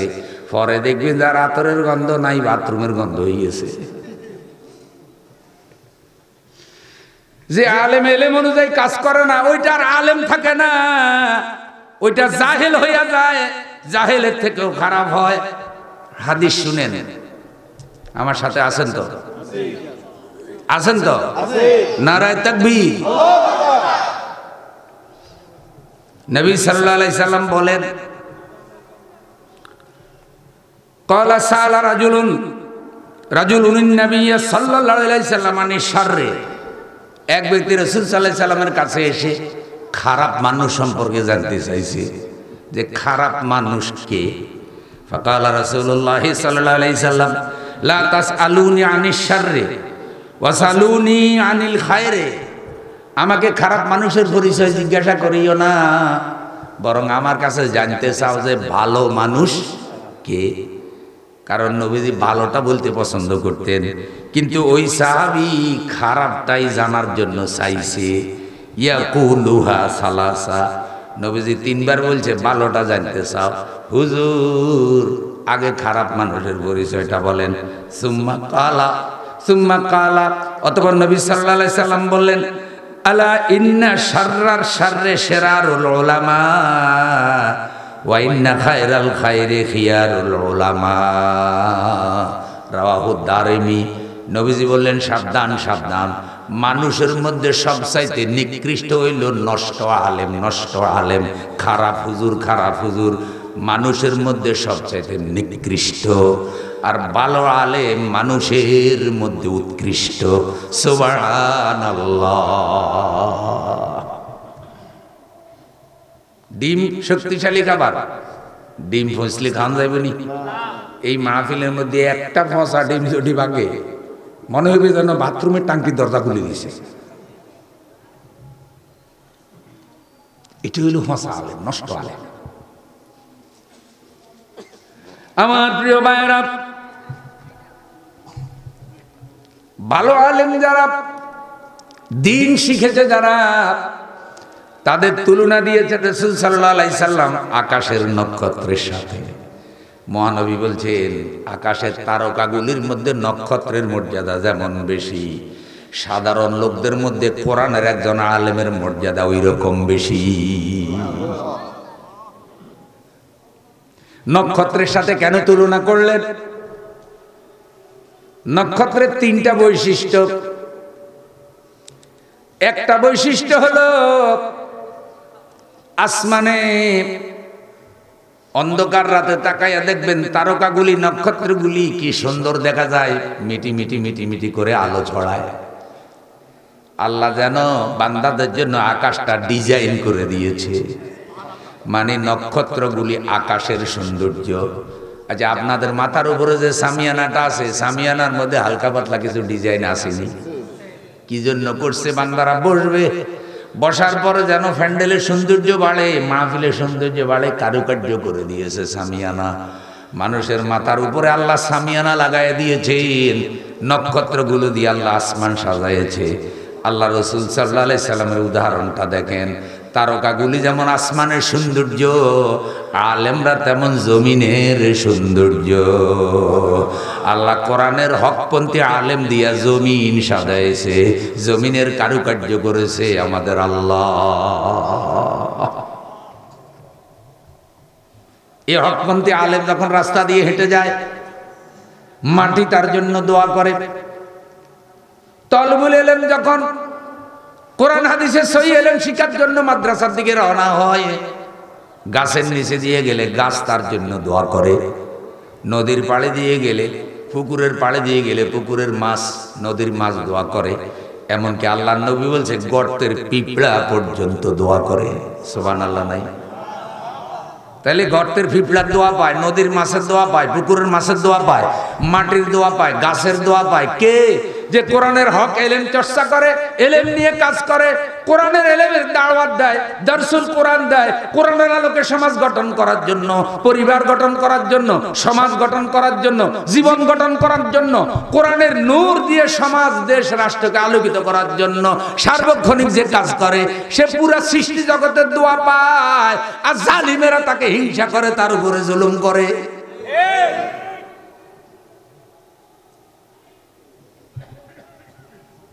প্রিয় ভাইয়েরা আমার, নক্ষত্র আরেকটা কাজ করে। নাবিক যদি জঙ্গলের রাস্তা হারায় ফেলে অথবা সাগরের রাস্তা হারায় ফেলে, নক্ষত্রের দিকে তাকাইয়া রাস্তা ঠিক করে। নক্ষত্র তাকে দিক নির্দেশনা দিয়ে দেয়, এদিকে উত্তর, এদিকে পশ্চিম, এদিকে পূর্ব, এখন তুমি রাস্তা ঠিক করো। উম্মত যখন পথ হারায় ফেলবে, জান্নাতের রাস্তা ভুলে যাবে, উম্মত তখন তাদের আলেমদেরকে দেখে হকের রাস্তা ঠিক করবে। কারণ উম্মত বুঝে আলেম কখনো হকের রাস্তা থেকে দূরে সরতে পারে না। এ কারণে বলা হয়েছে জাল্লাতুল আলেমে জাল্লাতাল আলাম। আলেমের নষ্ট হওয়া মানে জাতি নষ্ট হয়ে যাওয়া। আলেম বরবাদ হওয়া মানে একটা জাতি বরবাদ হয়ে যাওয়া। উদাহরণটা কিরকম? মসজিদের ইমাম নষ্ট হওয়া জানি মুসল্লি শেষ হয়ে যাওয়া। ধরেন মুসল্লি আছে ৫,০০০, ইমাম আছে একজন, এখন ইমাম ওযু ছাড়া নামাজ পড়াই দিছে, ৫,০০০ মুসল্লি নামাজ হয়েছে নি? কেন হয় নাই? ওই যে ওযু ছাড়া ইমাম নেতা হয়ে গেছে, এখন ৫,০০০ মুসল্লির নামাজ বরবাদ করে দিছে। তাহলে বোঝা যায় আলেম নষ্ট তো সমাজ নষ্ট, আলেম নষ্ট তো মসজিদের মুসল্লি নষ্ট, নামাজ বরবাদ। এ কারণে আলেম হকপন্থী হওয়া, আলেম কোনোভাবেই তার আদর্শ থেকে দূরে না সরা। নবী সাল্লাল্লাহু আলাইহি সাল্লাম এ কারণে তালিম তাজকিয়ার কাজটা আগে করেছেন, আলেম আগে তৈরি করেছেন। বন্ধু রাসূল সাল্লাল্লাহু আলাইহি সাল্লাম আরেকটা হাদিসে বলেন, আন আবি দারদা রাদিয়াল্লাহু তাআলা আনহু قال ইন্না মিন আশাররিন নাসি ইনদাল্লাহি মানজিলাতান ইয়াউমাল কিয়ামা আলিমুন লা ইউনতাফাউ বিইলমিহি। যে আলেমের এলেম তার নিজের কোনো উপকার করলো না, কিয়ামতের দিন সে সবচাইতে মন্দ লোকদের সাথে উঠবে। যে এই লোকটার এলেম আছে কিন্তু এলেম সে কোনো কাজে লাগাইতে পারে নাই। আল্লাহ আমাদেরকে উপকারী আলেম হওয়ার তৌফিক দাও, বলেন আমিন। এবারে আসেন, আলেম মানে শুধু মাদ্রাসায় পড়লে আলেম হয় না। আলেম মানে যার কাছে কি আছে? কোরআনের জ্ঞান আছে, সে আলেম। অতএব কলেজ ইউনিভার্সিটির পড়েও একটা লোক আলেম হইতে পারে। আবার প্রাতিষ্ঠানিক ডিগ্রি নাই কিন্তু মেধা যোগ্যতা আছে, ওস্তাদ রাইখা এলেম শিখছে, সেও আলেম হইতে। ও আবার বন্ধু, এ কারণে কোরআন হলো কষ্টি পাথর। কোরআনের সংস্পর্শে জাতিকে আসতে হবে। মুর্দা দিল কো জিন্দা কর কোরআন কি এজাজ সে, আল্লামা ইকবাল।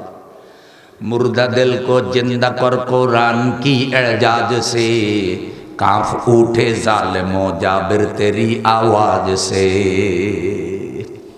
কলব মরে গেছে, মরা কলবকে জীবিত করার জন্য, তাজা করার জন্য কোরআনের সংস্পর্শে আসো। কোরআনের ইলম যখন কলবে ঢুকবে, মরা কলব জিন্দা হয়ে যাবে। তাইলে খানকায় চর্চা হবে কোরআন, তবলিগে চর্চা হবে কোরআন, মাদ্রাসায় চর্চা হবে কোরআন। কোরআন যদি শিখানো হয়, শুধু এক দলের লাভ হবে না, সব মানুষের লাভ হবে। কোরআনের আইন কোনো এক দলের আইন নয়। আল্লাহ সবার, কোরআন সবার, নবীও সবার, দুনিয়াটাও সবার। এজন্য কোনো দলীয় কিতাব নয় কোরআন। তাই কোরআনের আইনের পক্ষে কথা বলা একটা দলের কাজ নয়, বরং কোরআনের আইনের পক্ষে কথা বলা সকল দলের কর্তব্য, যদি সে মুসলমান হয়ে থাকে। এখন যেই বেটা মুসলমান দাবি করার পর কোরআনের আইনের বিরোধিতা করবে, তার কোরআনের উপরে ঈমান হবে না। আচ্ছা, যার ঈমান হবে না তার নামাজ রোজা হইব নি? ঈমান আগে না নামাজ আগে? ঈমান আগে না রোজা আগে? তো কোরআনের আইনের বিরোধিতা করে তো ইমানে হারাইছে, তাহলে 80 টাকা তাহাজ্জুদ পড়লে লাভ হইব কি? আমার সাথে আসেননি? একটু ভালো করে বুঝালেন ভাই, আমি তো আজগবি কিসা কইতেছি না। আপনারা যে ঈমান আনেন, আমরা যে ঈমান আনি, আমরা কি বলি? আমানতু বিল্লাহি কামা হুয়া বিআসমাহি ওয়া সিফাতিহি ওয়া কাবিলতু জামিয়া আহকামিহি ওয়া আরকানিহি। আসেনি কলমা এটা?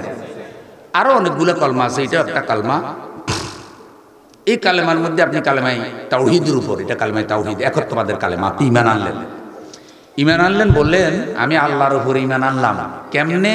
আল্লাহ যেমন তেমন, কারণ আমি আল্লাহকে তো দেখি নাই। আল্লাহ তার আকার আকৃতিতে, গঠন প্রকৃতিতে আল্লাহ যেমন তেমন, তার নাম সহ তার গুণ সহ আছেন, আমি সে আল্লাহর উপর ঈমান আনলাম। আচ্ছা, আপনারা কেউ জোর করে ঈমান আনাইতেছে না, আপনি নিজে খুশি হইয়া আল্লাহর উপর ঈমান আনতেছেন।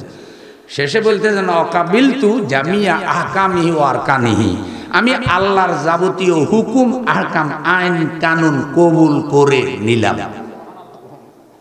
ভাই ঘুমাইতেছেন নি? কেন বুঝা যায়নি? বুঝাই দেওয়ার দায়িত্ব আমাদের, হেদায়েতের মালিককে। সব আমরা বুঝাতে পারতাম না, কারণ আমারও তো এলেমের সীমাবদ্ধতা আছে, কষ্ট হবে, আমি বুঝি না। এই যে মঞ্চে আলহামদুলিল্লাহ অনেক বড় বড় আলেম আছে, সবাই কিন্তু বুঝে। যারা দিন নিয়ে কাজ করে, কোরআনের সাথে যারা জীবন কাটাইতেছে, তাদের কিন্তু আল্লাহ কোরআনের কিছু না কিছু এলেম দেয়, আলহামদুলিল্লাহ বলে। এখন আপনি বললেন অকাবিলতু জামিয়া আহকামি ওয়া আরকানিহি, আমি আল্লাহর যাবতীয় আইন কানুন কবুল করে নিলাম। এখন আল্লাহর যাবতীয় আইন কানুন যদি আপনি কবুল করে নেন, তাহলে রাষ্ট্রে আপনি সুদ চালাইতে পারেননি। কোরআনে সুদ কি? আরো ধরে, আরো ধরে। সামনে রমজান মাস আসতেছে, ফায়জামা পাঞ্জাবি ভৈরা টুপি মাথায় দিয়া খতমে তারাবি ইয়াক্তাজাত বিআদালিমা মুতাওয়াজ্জিহান ইলা জিয়াতিল কাবাতিশ শরীফাতে আল্লাহু দাঁড়াই গেছে সোনার চাঁদ, এত সুন্দর মুসল্লি যেন হযরত আবু বকরের সাথী। এখন হাফেজ সাহেব তারাবি পড়তেছে, পড়তে পড়তে সুদ যে নিষিদ্ধ, সুদ যে হারাম, আয়াত এগুলা পড়েনি, কিন্তু এতে সুদের টাকা দিয়ে পাঞ্জাবি কিনি, ঘুষের টাকা দিয়ে টুপি কিনি, তারাবিতে আল্লাহু আকবার। কি আসেনি? এবারে শুনেন, কোরআনের উপর ঈমান আনছেন, আর আপনি বলছেন কোরআনের আইন কানুন কবুল করে নিলাম। কোরআনে কয় পর্দা ফরজ? কথা বল। পর্দা ফরজ এটা কি মোল্লার আইন না আল্লাহর আইন? পর্দা ফরজ এটা কি হুজুরের আইন না আল্লাহর আইন? পর্দা ফরজ এটা কি পীরের আইন না আল্লাহর আইন? তা আপনি বলছেন অকাবিলতু জামিয়া আহকামি ওয়া আরকানি, আমি আল্লাহর আইন কানুন কবুল করে নিলাম, পর্দার আইন আপনি কবুল করছেন। কবুল করার পরে যেই মহিলা বেপরদায় চলে, আপনি তার সাথে চলাফেরা করেন, তার দল করেন। আপনার বিবি পর্দা করলেও কোনো লাভ নাই, আমি বেপরদার মামলার আসামি। কারণ বউরে পর্দা করাইয়া বেপরদা মহিলার পিছে আপনি নাচানাচি করছেন। মাইন্ড করিয়েন না, বুঝার জন্য কইলাম। তাহলে ঈমান আসেনি? নাই নাই। ঈমান যে ভাঙে এটাও বুঝে না ভাই। আরেকটু ক্লিয়ার করি, শেষ করে দেব, ক্লান্ত আমিও। এই যে বিয়ে শাদীর মধ্যে কবুল কয়নি? কবুলের সাথে সাথে একজন স্বামী, একজন স্ত্রী, একজন হালা, একজন অমন্দি, একজন শ্বশুর, একজন শাশুড়ি, একজন খালাহোর, খালাহলি, ফুফাহোর, ফুফাহলি, সব কিছুর মূল্য হইল কবুল। খালি কবুল নাই, দেখবেন আত্মীয়তার কোনো নেটওয়ার্ক। আর গরু ছাগলের হালা অমন্দি আছে, কারণ গরু ছাগলে কবুল কই বিয়ে করে না। এই যে আমার কাছে ট্রান্সজেন্ডার আনতেছে আর বয়ফ্রেন্ড গার্লফ্রেন্ড আনতেছে, একেবারে ডিগ্রিওয়ালা গরু ছাগল বানাইতে চায়। ছাগলে কবি বেটা বেকুব, আমার তো ডিগ্রি নেই, তুই তো ডিগ্রি অর্জন করি আমার তো আরো বড় ছাগল হয়েছ। ছাগলেরও কিছু শরম আছে না ভাই? মা ছাগল যে ফেসাব করে, দুই পা নামাইয়া করে মানুষের মতো বইয়ে ফেসাব করে। এখন আপনি কবুল কইছেন, কবুল করার পরে একজন স্ত্রী, একজন স্বামী, শরীয়ত আপনাকে দায়িত্ব দিয়েছে, স্ত্রীর যাবতীয় ভরণ পোষণ আপনি দিবেন, কাপড় চোপড় আপনি দিবেন, তেল সোনা আপনি দিবেন, পাউডার আপনি দিবেন, মেকআপ আপনি দিবেন, কাজল আপনি দিবেন, অসুখ বিসুখ হলে ডাক্তারও আপনি দেখাইবেন। এখন বাবির কঠিন অসুখ হয়েছে, 1 মাসে 5,000 টাকার ওষুধ লাগে।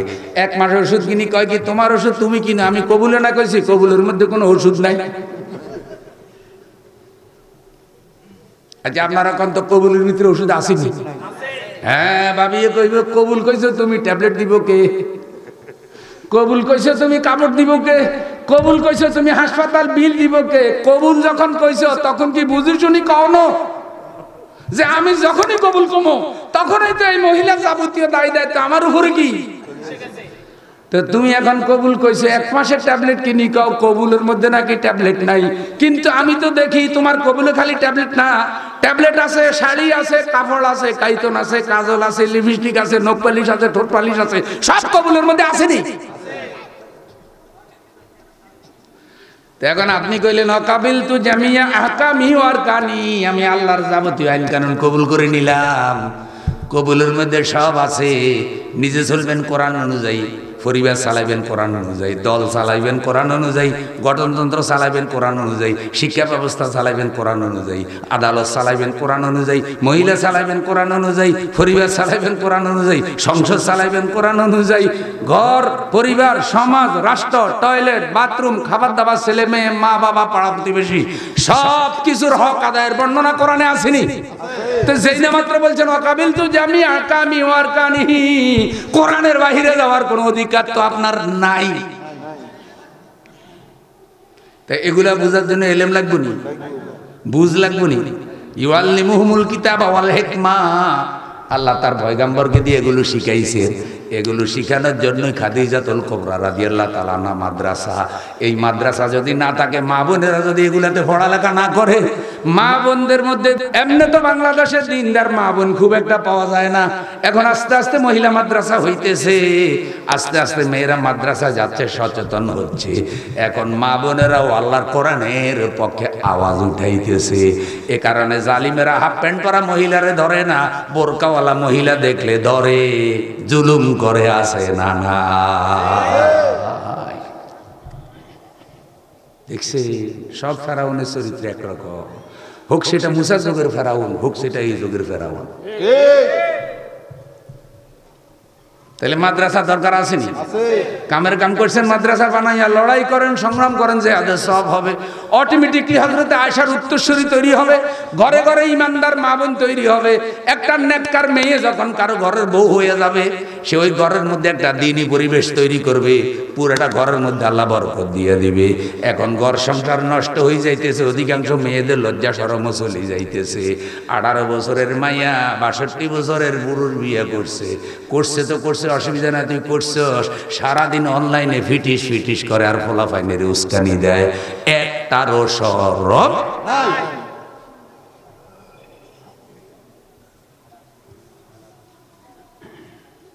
কারণ এলেম থাকলে না শরম থাকবে, এগুলার শরমের এলেম শিখানো হয় নাই। তো আম্মা জান আয়েশা রাদিয়াল্লাহু তাআলা আনহা শিক্ষিত ছিলেন, শিখছে মহানবীর কাছে।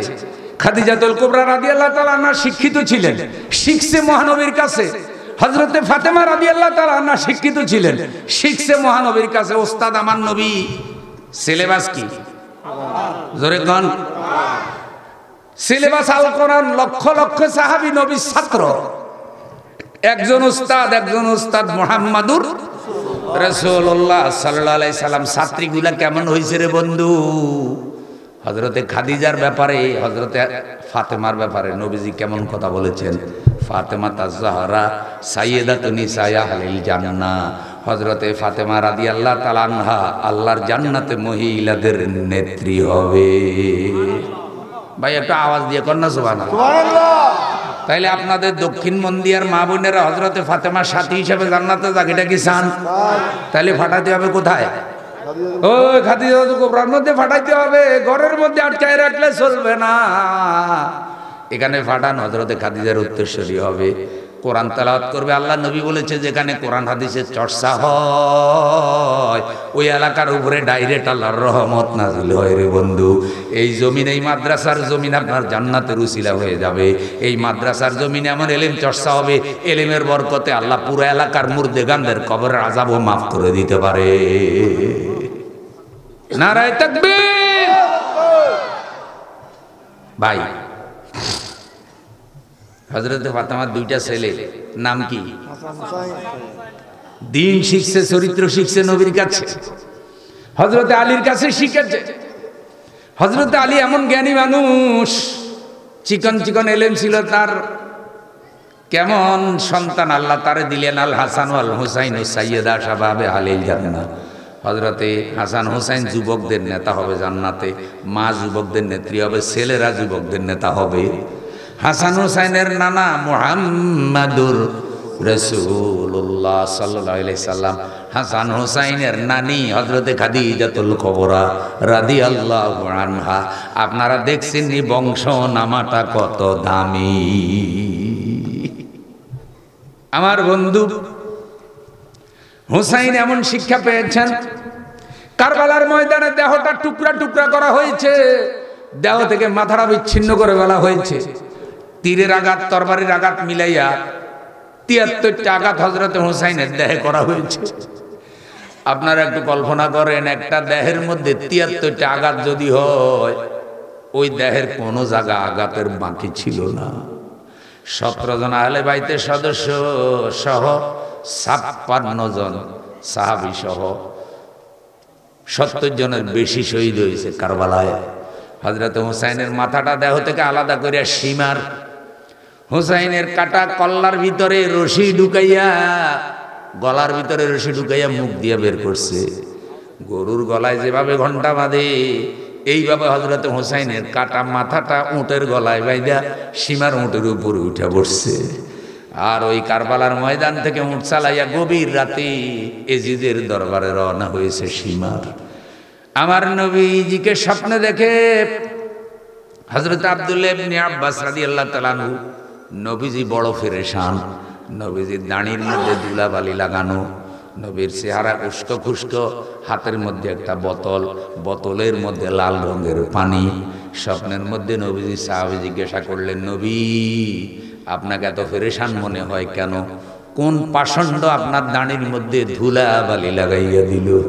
হাতের মধ্যে এটা কি গো রাসূল? নবীজি কেঁদে কেঁদে বলছে, আমার সাহাবীরা, তোমরা মদিনায় আরামে ঘুমাচ্ছ, আর কারবালায় হযরতে হুসাইনকে শহীদ করে দেওয়া হয়েছে। একটু আগে আমার আল্লাহ আমাকে কারবালার ময়দানটা দেখাইছে, যেখানে হযরতে হুসাইনের রক্ত ঝরেছে, রক্ত মিশ্রিত বালিগুলি আমি নবী আমার দাড়ির মধ্যে লাগাইয়ে নিয়েছি। এই যে দেখো বোতল, এই বোতলে হুসাইনের রক্ত। কিয়ামতের দিন, হিসাবের দিন, আমার দাঁড়িয়ে এই ধুলাবালি আর বোতলের রক্ত আল্লাহর সামনে রেখে আমি দাবি করব, আল্লাহ কোন অপরাধ আমার কলিজার টুকরার নাতির উপরে জুলুম হয়েছে। আমার বন্ধু যারা নিরীহ নিরপরাধ আলেমদেরকে দুনিয়া থেকে শেষ করে দিয়েছে, ৫৪ বছরের বেশি সময় যিনি কোরআন নিয়ে সমাজে খেদমত করলেন, নারীর অধিকারের কথা বললেন, ও বন্ধু ৮৪ বছর বয়সে তার পরিবার পরিজনের কাছে তার যেতে দেওয়া হয় নাই। কোমরে বেদনা হয়ে গেছে, হাটের মধ্যে 5টা রিং পরানো। একটা সময় মানুষ দুর্বল হয়, ঔষধের জন্য ছেলের সহযোগিতা লাগে। এই শীতের দিনে একটু ঠান্ডা পানির জন্য স্ত্রীর সহযোগিতা লাগে। কোরআনের এই আলেম, সারা দুনিয়া কাঁপানো কোরআনের খাদেম, শেষ বয়সে পরিবার পরিজনের কাছে থাকতে পারে নাই। কি এমন হয়েছিল রে বন্ধু? মৃত্যুর আগে তার স্ত্রীকে পর্যন্ত দেখতে দেওয়া হয় নাই, ছেলে মেয়েকে পর্যন্ত মৃত্যুর আগে বাবার সাথে কথাটা পর্যন্ত বলতে দেয় নাই। তাহলে কি তিনি বলতেন? কি তিনি বলতেন? জীবিত অবস্থায় দেখা করলে এগুলা দুনিয়ার মানুষ জানে না, কিন্তু আল্লাহর কাছে মামলা এখনো বাকি আছে।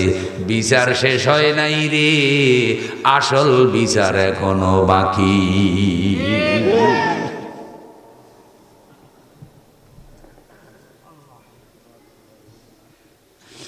সে হুসাইন রাদিয়াল্লাহু তাআলা আনহু দেহ থেকে মাথা বিচ্ছিন্ন হইল কেন? হক কথা বলার কারণে, এজিদের আনুগত্য না করার কারণে। আর আজকে আলেম হইয়া ডিগ্রি নিয়া হক কথা বলার সাহস নাই, এজিদের গোষ্ঠীদের সাথে তাল মিলাইয়া হকপন্থী আলেমদের বিরুদ্ধে, হকপন্থী ইকামতের দ্বীনের কাজের বিরুদ্ধে ফতোয়া দেয়। এমন হালুয়া রুটিওয়ালা মোল্লাও আছে না? না, মিলাদের মোল্লা বানাইলে হবে না, মাদ্রাসা থেকে বের হতে হবে সাহাবা একরামের উত্তরসূরি, হযরতে আয়েশার উত্তরসূরি, হযরতে ফাতেমার উত্তরসূরি, যারা কোরআন বুকে নিয়ে সমাজ, পরিবার, রাষ্ট্রকে কোরআনের আলোকে আলোকিত করার জন্য মৃত্যু পর্যন্ত জান বাজি রেখে কাজ করবে। এমন সাহাবীওয়ালা হযরতে বেলাল, হযরতে হুসাইনের উত্তরসূরি দরকার। তাদের হাতেই আল্লাহ জমিনের খেলাফত উঠায় দেবে।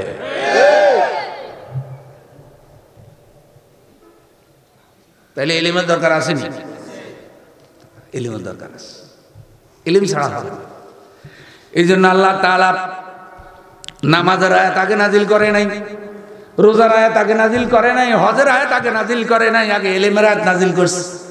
সবাই পড়েন ইকরা বিসমি রাব্বিকাল্লাযী খালাক খালাকাল ইনসানা মিন আলাক ইকরা ওয়া রাব্বুকাল আকরাম আল্লাযী আল্লামা বিল কলম। মাশাআল্লাহ, এটা কোরআনের প্রথম অবতীর্ণ আয়াত, 5 আয়াত নাজিল হয়েছে। ওলামা একরাম আছেন কোথায় নাজিল হলো? জাবালে নূর, গারে হেরা, হাজী সাহেবদের আবেগের জায়গা। অনেক যুবক হাজী ভয়ে উঠতে পারে না, উঠতে গেলে ক্লান্ত হয়ে যায়। হাজী সাহেবরা যারা গারে হেরা দেখতে যায়, বোতলে করে পানি নেয়, 3-4 জায়গায় স্টে করে। তাইলে আল্লাহর রসুল কিভাবে উঠছে? 40 বছর বয়স। মা খাদিজাতুল কুবরা রাদিয়াল্লাহু তাআলা আনহা নবীর জন্য খাবার নিয়ে কিভাবে ওখানে গেছে। এই যৌবনকালে আমরা উঠতে সাহস করি না, উঠতে গেলে 3-4 জায়গায় হাঁপাইয়া যাই, ধীরে ধীরে নামি। আমার রসুল কেমনে উঠল রে ওখানে? আপনি হাদিস শরীফ তালাশ করেন, নবীজির কাছে ওহী নাজিল হওয়ার আগে একা একই সময়টা ভালো লাগতো। নবী সাল্লাল্লাহু আলাইহি সাল্লাম বলছে, সর্বপ্রথম আমার কাছে যে ওহী নাজিল হয়, আর রুইয়া সালিহা ফিন নাওম ফাকানা লা ইয়ারা রুইয়া ইল্লা জাআত মিসলা ফালাকিস সুবহি সুম্মা হুব্বিবা ইলাইহিল খালা। মানে বিভিন্ন স্বপ্ন দেখতেন, অলৌকিক স্বপ্ন, ভালো স্বপ্ন, এগুলি ওহীর ইঙ্গিত। তখন সুম্মা হুব্বিবা ইলাইহিল খালা, তখন নবীর কাছে একা একই ভালো লাগলো। তখন তিনি একা একই কোথায় যাবেন? তখন এই গারে হেরার জাবালে নূরে গিয়া নবীজি লুকাইছে। ও আমার বন্ধু, বাংলাদেশে স্ত্রী হইলে ওই জায়গায় কয়বার খাবার নিয়ে যাইতো? ধরেন যত ভালো জামাই হোক না কেন, হানিফিয়া ভাইয়ের মতো অলরাউন্ডার স্বামী যদি হয়, হয়তো 2-4 বার খাবার নিয়ে যাইতেও পারে, কিন্তু 1 সপ্তাহ পরে বলবো যে ছাড়ো, গুয়াতুর নাম আর ঘরে যাও। এত কষ্ট, কথার কথা বললাম। কিন্তু নবীজি লম্বা সময় ওখানে ছিলেন। মা খাদিজাতুল কুবরা রাদিয়াল্লাহু তাআলা আনহা নবীজির সাথে কোনো দুর্ব্যবহার করেন নাই, খাবার নিয়ে পৌঁছে গেছে। চরিত্রটা এত ভালো হওয়ার কারণে হযরতে খাদিজা আল্লাহর সালামটাও পেয়েছে। একমাত্র মহিলা যিনি আল্লাহর পক্ষ থেকে সালাম পেয়েছেন সেই খাদিজা আয়েশা ফাতেমাদের জীবনী আমাদের মেয়েদেরকে শেখানো হয় না, আমাদের মেয়েদেরকে চরিত্র নষ্ট করার উপকরণ শিক্ষা দেওয়া হয়। তাইলে খাদিজা ভাইবেন কই? ভাইবেন তো হাফ প্যান্ট পর না ডিস্কো মহিলা। আমার প্রিয় বন্ধু, নবীজির কাছে তখন একজন পুরুষ আসলো, সুপুরুষ, তার সৌন্দর্যে গুহা আলোকিত। নবীজি তাকে আর দেখে নাই, এসে বলতেছে ইকরা, আপনি পড়ুন। ফাকালা ইকরা, আপনি পড়ুন।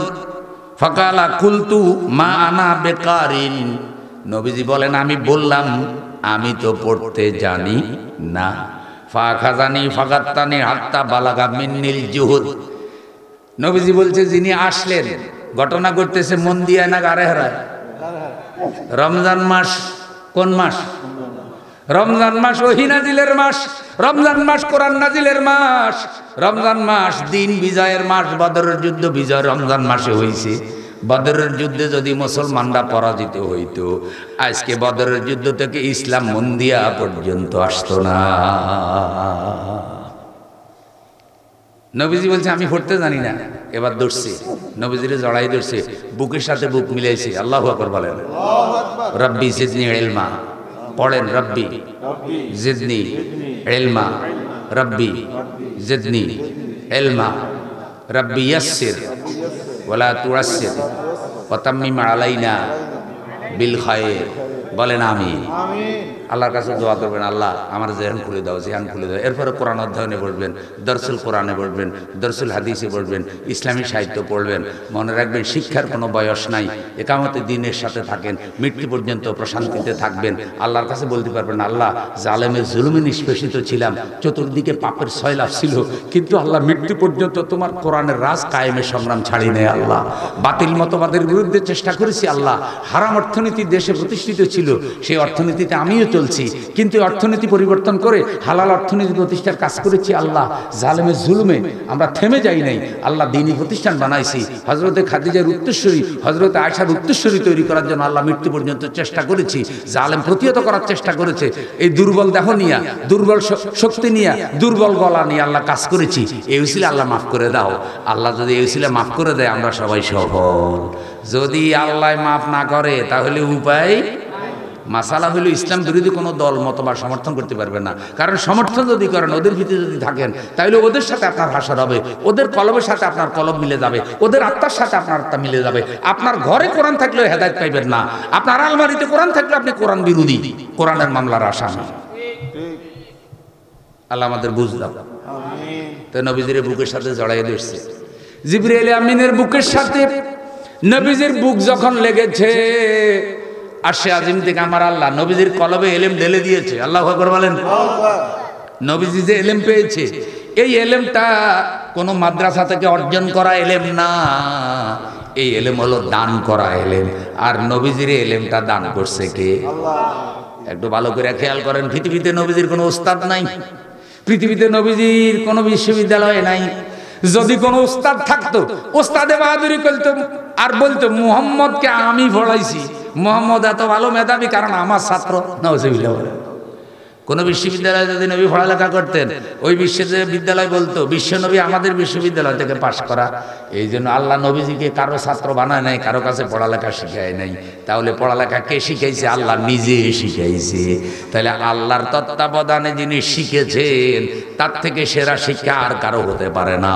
এই জন্য কিয়ামত পর্যন্ত সকল জ্ঞানীদের ওস্তাদ মুহাম্মাদুর রাসূলুল্লাহ সাল্লাল্লাহু আলা মুহাম্মাদ সাল্লাল্লাহু আলাইহি ওয়াসাল্লাম, সাল্লাল্লাহু আলা মুহাম্মাদ সাল্লাল্লাহু আলাইহি।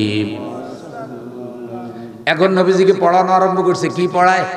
সূরা আলাকের প্রথম 5 আয়াত, ইকরা বিসমি রাব্বিকাল্লাযী খালাক, পড়ুন আপনার রবের নামে যিনি আপনাকে সৃষ্টি করেছেন। দেখেন, পড়ার সাথে সৃষ্টির সম্পর্ক আল্লাহ জুড়ে দিলেন। আমার নামে পড়ো, তোমার পড়ালেখার উদ্দেশ্য হবে আমাকে পাওয়া। ইকরা ওয়া রাব্বুকাল আকরাম আল্লাযী আল্লামা বিল কালাম আল্লামাল ইনসানা মা লাম ইয়ালাম। এই 5টা আয়াত পড়াইয়া দিয়া যে এই লোকটা আসছে, হুজুরের বুকের সাথে জড়াই ধরছে, সেই লোকটা নাই, গায়েব হয়ে গেছে। গাড়ে হেরা এখন নবী একা, ভয় পেয়ে গেছে। গাড়ে হেরা থেকে নবী নামলেন, সারা শরীরে জ্বর এসে গেল ওহীর তাসিরে। কারণ হযরত আয়েশা হাদিস বর্ণনা করেন, প্রচন্ড ঠান্ডার রাতে যখন নবীজির উপরে ওহী নাজিল হতো, আমি দেখতাম নবীজির শরীর এত গরম হয়ে গেছে যেন আগুনের চুলা। এই ঠান্ডার মধ্যে, শীতের মধ্যে নবীজির শরীর থেকে ঘাম বের হচ্ছে, কারণ ওহীর একটা তাসির আছে, ওহীর একটা তাসির আছে। আমার বন্ধু, যার উপর ওহী নাজিল হয় এটা তিনি বুঝেন। একবার তিনি উটের উপরে, সূরা নাজিল হচ্ছিল সূরা কাহাফ, তখন নবীজি উটের উপরে, উটের মেরুদণ্ড ধনুকের মতো বাঁকা হয়ে গেছে ওহীর তাসিরে। হযরতে যায়েদ রাদিয়াল্লাহু তাআলা একদিন নবীজিকে বললেন, হুজুর আপনি ক্লান্ত, আমি আপনাকে কাঁধে করে নিয়ে যাই। নবীজি বলছে, যায়েদ যদি আমারে কাঁধে লাও, আর ওই অবস্থায় যদি ওহী নাজিল হওয়া শুরু হয়, ওহীর তাসিরে তুমি জ্বলে পুড়ে ছাই হয়ে যাবে। তাহলে ওহীর ওজন, ওহীর প্রভাব তিনি বহন করতে পারেন, যাকে আল্লাহ যোগ্যতা দিয়েছেন। এখন তার শরীরে জ্বর এসে গেছে, তিনি ভয় পেয়ে গেছেন। হযরতে খাদিজার কাছে গিয়ে বলে, খাদিজারে জাম্মিলুনি জাম্মিলুনি লাকাদ খাশিতু আলা নাফসি। খাদিজা আমারে কম্বল দিয়ে ঢাকনা দিয়ে দাও, আমারে কম্বল দিয়ে ঢাকনা দিয়ে দাও। লাকাদ খাশিতু আলা নাফসি। খাদিজা, আমি আমার জীবনের ভয় করতেছি, না জানি আমি মরে যাই। নবীজির স্ত্রী দেখলেন নবীজি ভয় পেয়ে গেছে, এখন সান্ত্বনা দেওয়া দরকার। একটা বুদ্ধিমতী, দক্ষ, সবর কর্নেওয়ালা স্ত্রী যদি স্বামীর পাশে থাকে, বিপদ মুসিবতে স্বামী তার কাছে অনেক সাহায্য পায়, হতাশ হয় না। জোরে বলেন সুবহানাল্লাহ। হযরতে খাদিজা তো এক্সপার্ট মহিলা, দক্ষ মহিলা, নবী সাল্লাল্লাহু আলাইহি সাল্লামের স্বামী। হযরতে খাদিজা বুঝছে যে এখন নবীকে সাহস দেওয়া দরকার। একটা কম্বল জড়াইয়া দিয়া বলতেছে, কেন পেরেশান? নবীজি ঘটনা শুনাইছেন। শুনাইয়া বলতেছে খাদিজা আমার ভয় লাগতেছে, না জানি আমি মরে যাই, না জানি আমার ক্ষতি হয়, না জানি কেউ আমাকে মেরে ফেলে। ওই লোকটা আমার এটা পড়াইলো, পড়ানোর পরে কই গেল। হযরতে খাদিজা তখন আল্লাহর নবীকে যে কথাগুলি বললেন, সহিহ বুখারীর হাদিসে সেই কথাগুলি আছে।